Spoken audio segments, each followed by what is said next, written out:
Hey guys, welcome to this webisode of Triple R. I know it's been a while since I've last uploaded a video, but I have been busy with a lot of stuff. So you'll start seeing a series of videos coming up in the next couple of days and weeks, of course. First off, I want to talk about the Samsung Note series. Now, 2016 was a terrible year for them. They were exploding phones and devices that kind of set houses on fire. But 2017, they decided to redeem themselves in a very big way. They launched the Note 8 to great fanfare. They even brought down Song Ji-hyo. Now, she's the star of the Running Man show in Korea, which is very popular here. Now, I personally don't watch it, so all the fanfare and hoo-ha's was totally lost on me. I was more interested in the device. Let's talk about the design. In fact, a lot of people, a few of my friends said that the design wasn't what they expected. They kind of like the S8 Plus design. For me, honestly, I prefer this. I like symmetry in designs. And they've done this very beautifully by having the back and the front symmetrical. So the phone now looks like it's front and back the same. And that's the way I like the phones. Okay. The other thing also is they made it with glass back and front, right? So the edges here and the edges here, obviously all the edges, you are going to scuff up the edges and they will show. However, with the glass on the back as well, it is a fingerprint magnet, as you can see from this. And the thing with glass is it will crack. So if you happen to drop the phone, it will break.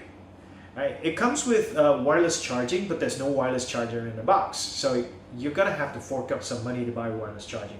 It will support Qualcomm 3.0 quick charge. So I did plug it into a Qualcomm charger and it will push it up to about 9 volts at 1.5 amps. So it does charge pretty quickly.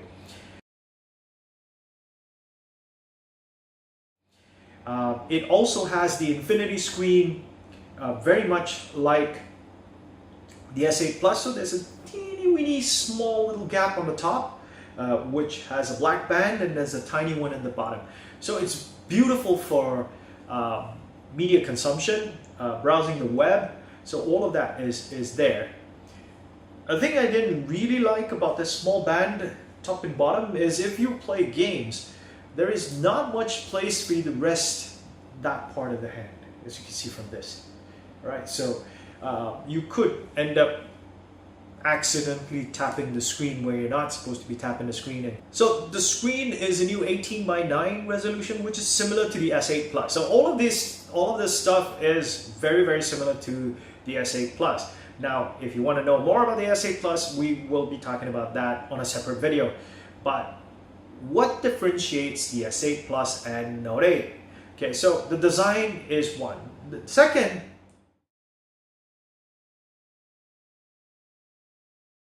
so the stylus is one of the features of the Note 8. Now, pressing the stylus out with the screen off will allow you to jot notes down and write down simple messages to kind of keep give you a reminder of what you need to know.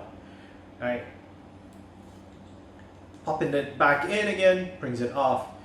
One of the things that they've done now is they've added a whole slew of features the minute you pull out the stylus. Of course, creating notes is all part and parcel of it. Writing on the screen is interesting, live messages, as well as translate. So if you kind of highlight a certain area, it will do translations for you. Right? So the stylus has increased all its functionality in the Note 8.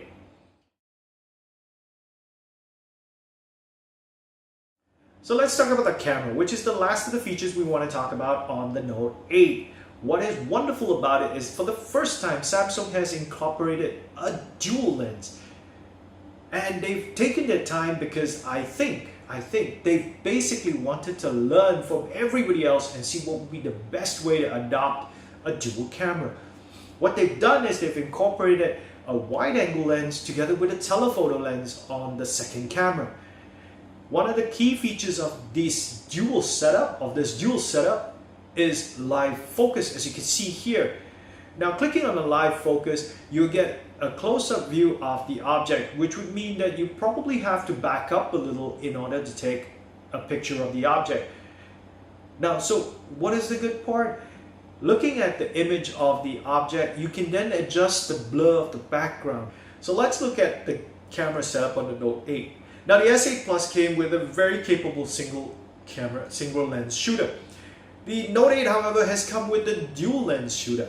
One which is a telephoto lens and the second one which is a wide angle lens. Now when you put it all together, you have something called live focus. Now live focus will allow you to take look at an object and then adjust the blur of the background. Now this is the workings of the wide angle together with the telephoto that will give it that true depth of an image, otherwise known as bokeh. You would probably say, hey, you know, a lot of phones have been doing that for a while. Yeah, but how many of them let you do this adjustment after the fact?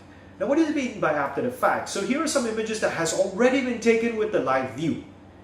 And you can then now use the adjustment of the focus after the image has already been taken. That's the first bit. Second, if you so choose, you can also look at the image from the wide angle perspective and see the full image instead of just a blurred background. So all this is done after the photo has been taken. So this is again a feature that is not available on a lot of the cameras out there, a lot of the phones out there. The closest I've seen to this is from Nokia's Nokia 8. They call it live bokeh, but that's just the adjustment of the bokeh.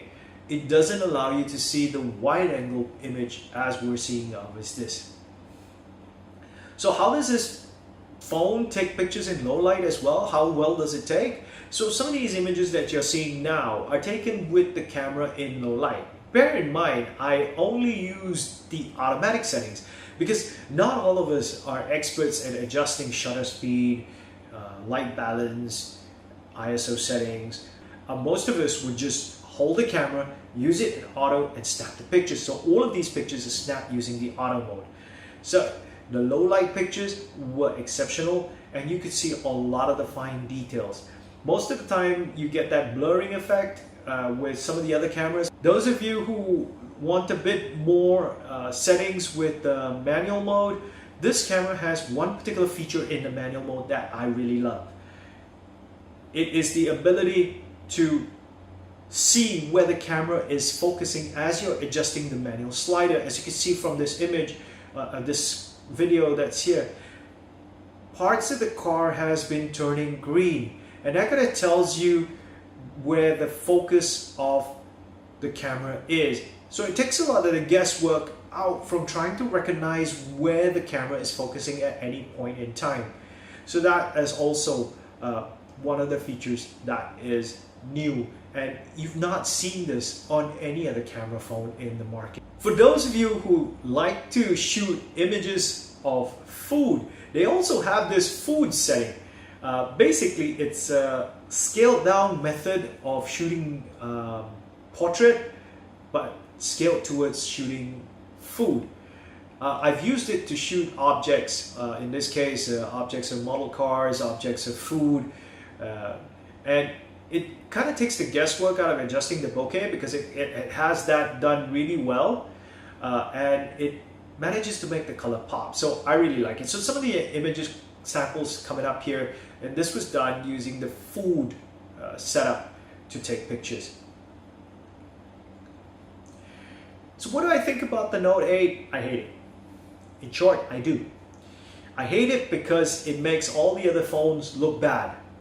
I hate it because it makes you want to, in the words of some of my colleagues and friends, want to sell their kidneys to go and buy. Right? So yes, I do hate it, but I don't hate it because it's bad. I hate it because it's so good. It's so good, you scratch your head and wonder how anybody can catch up to them. Right? At 3,999 ringgit, it is a pretty penny to pay. The other thing also is iPhone has launched the new iPhone 8 and of course the upcoming iPhone 10, And the Mate 10 as well has got extremely good specs. The Mate 10's less than 3 grand. So would it be wise to go out and fork out almost $3,999 for this right now? Well, if you don't use the Stylus, then you'd be better off with another phone. The S8 does take almost as good pictures as this. So there are some trade-offs, right? So until I get a chance to compare it with the iPhone 8, iPhone 8 Plus, the iPhone 10, or the Mate 10 or the Mate 10 Pro, it does remain at the top of the pile, which means I hate it until I can find a reason to love it. Right? So guys, thank you for watching the video. If you have any questions, pop it down below. I appreciate if you would click on the subscribe. I'll see you guys in the next video. Cheers.